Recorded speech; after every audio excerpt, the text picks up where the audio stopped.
Hello students, how are you? Hope सभी बच्चे आप लोग अच्छे होंगे। बेटा, in the previous video we have discuss about the monera and the protista. In this video we will discuss about other two kingdoms, fungi and the plantae.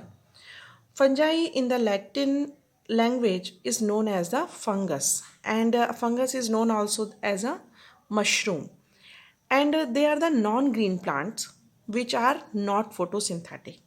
They are not green plant and which are not photosynthetic. These are the heterotrophic eukaryotic organism which of them use decaying organic material as a food and therefore called the saprotrophs. First thing, they are the heterotrophic. Heterotrophic means दूसरों पर आश्रित रहते हैं, and the eukaryotic organisms, and they depended upon the dead decaying organic material as a food, so they are called the saprotroph. क्या कहलाएंगे? saprotrophs. Then protoplasm of a host organism for food. जिस पर ये आश्रित होते हैं उसके protoplasm को कैसा ऑर्गेनाइज करते हैं? As a food. उसके प्रोटोप्लाज्म को हमें मालूम है सेल्स में प्रोटोप्लाज्म मौजूद होती है, तो जिस पर भी ये फंजाई अटैच होगी उसके प्रोटोप्लाज्म को ये एज ए फूड खींचना शुरू कर देगी.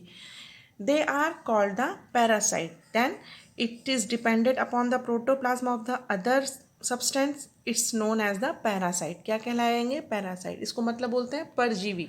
दूसरों पर जो आश्रित रहे उसको हम पैरासाइट बोलते हैं. Many of them have the capacity to become multicellular organism at certain stage in their lives. अपने जीवन काल में कभी ना कभी एक ऐसा टाइम आएगा जिस टाइम पर these unicellular becomes into the multicellular. कभी कुछ स्पीसीज ऐसी हैं जहाँ पर ये एक यूनिसेलुलर की तरह होते हुए भी स्टेज ऐसा आता है जहाँ पर ये क्या हो जाती हैं? मल्टी सेलुलर हो जाती हैं. ऐसे समझते हैं, आपको ईस्ट मालूम है, it is the unicellular. Okay, unicellular is the east and have the unicellular filamentous. Then when it become the multicellular, जब आप केक वगैरह बनाते हो तो आप इसको जब डालते हैं तो डेवलपमेंट काफ़ी तेज़ी से होने लगता है, तो पूरी एक माइसीलियम कंपोज हो जाती है, एक पूरी तरह से खूब सारी जाल बन जाती है. जो आपको केक फूला हुआ दिखाई देता है वो ईस्ट के जाल बनाने से है. Okay, this body will come as a multicellular and the filamentous fungus. अब आया समझ में ये यूनिसेलुलर कैसे मल्टी सेलुलर हो जाते हैं. They have cell wall made of the tough complex sugar called chitin. It is a very important line that they have cell wall made up of the tough complex sugar called chitin. क्या कहलाता है? chitin. Example क्या है इसका? East हमें मालूम है cake वगैरह बनाने के काम आते हैं. Moulds and mushrooms for this example of the fungus. यहाँ डायग्राम अब भी आप देख लो.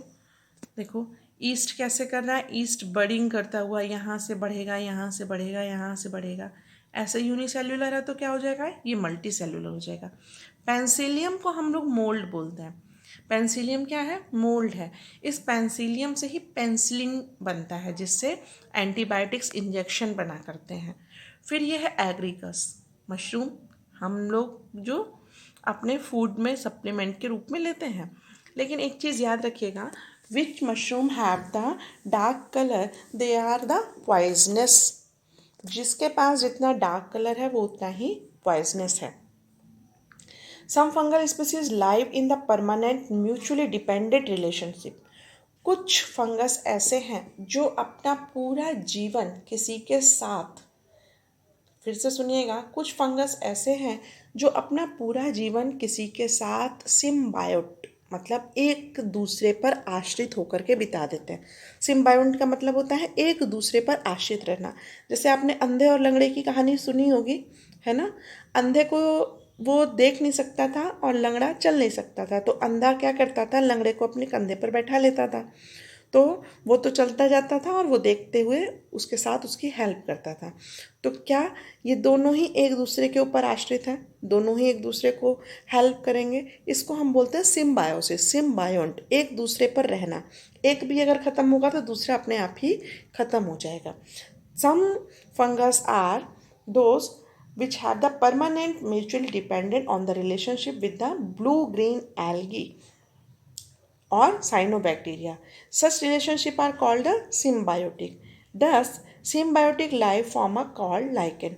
अब इस symbiosis से algae और किससे, एल्गी और फंजाई के, एल्गी और फंजाई की कॉम्बिनेशन से जो चीज़ बन रही है उसको हम क्या बोल रहे हैं, उसको हम बोल रहे हैं lichen. We have seen all the lichen slow growing large coloured patches on the bark of tree. पेड़ों की छाल पर, जो पुराने पेड़ होते हैं आम के, नीम के, तो उनके पुराने पेड़ों की छाल पर आपको वाइट कलर के, ब्राउन कलर के छोटे छोटे पैचेस जैसे दिखाई देते हैं। ये क्या है? ये लाइकेन्स हैं। क्या है? लाइकेन्स। ओके। और एक चीज़ और, lichens are the slow growing coloured patches and the लाइकेल component of the lichen is known as the, यहाँ देखो, जो एल्गिल, एल्गी और फंजाई, ये दोनों को मिला करके ही तो हमारा क्या बन रहा है? लाइकेन बन रहा है। इन दोनों को मिलाया तो क्या बना? लाइकेन बना, है ना? यही कॉम्बिनेशन है ना। अब इस लाइकेन में जो एल्गी का कंपोनेंट है उसको हम बोलते हैं फाइकोबायोंट। क्या बोलेंगे? फाइकोबायोंट। ओके। अब जो फंगल कंपोनेंट है उसको क्या बोलते हैं? माइकोबायोंट। क्या बोलते हैं? माइकोबायोंट। आ गया इतना समझ में? Algal component of the lichen is known as the phycobiont and the fungal component is known as the mycobiont. Okay. Algae की स्टडी, एल्गी की जो स्टडी है उसको हम क्या बोलते हैं? उसको बोलते हैं फाइकोलॉजी। क्या बोलेंगे? फाइकोलॉजी। और जो फंगस की स्टडी है उसको हम बोलते हैं माइकोलॉजी। क्या बोलेंगे? माइकोलॉजी। ओके। एल्गी की एक बहुत बड़ी खासियत है कि lichens are sensitive to air pollution. किसके लिए सेंसिटिव है? Sensitive for air pollution. Mathura side में लाइकेंस बहुत ज़्यादा पाए जाते हैं because they are the refinery of the oils. Oil refinery है मथुरा में, इसीलिए वहाँ पर एयर पॉल्यूशन बहुत ज़्यादा होता है और वहाँ पर लाइकेन की भी मात्रा बहुत अधिक मिलती है। और एक चीज़ और, जो आप अपनी हवन सामग्रियों में यूज़ करते हैं महक के लिए, धूप की बत्तियों में जो चीज़ें यूज़ होती हैं वो क्या है? वो लाइकेन है। Okay.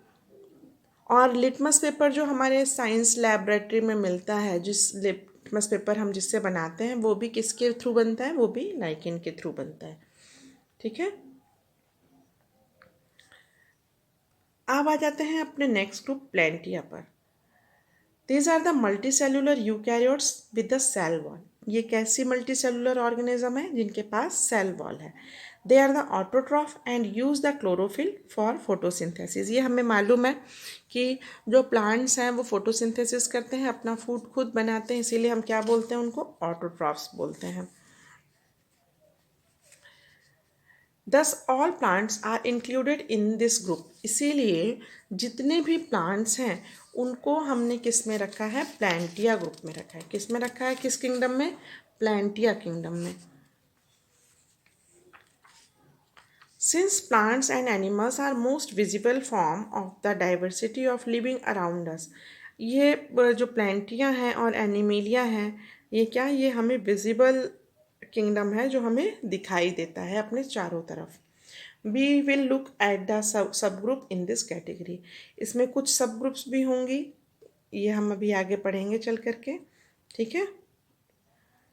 In the next video, we will discuss about the next kingdom, Animalia. Thank you for watching this video.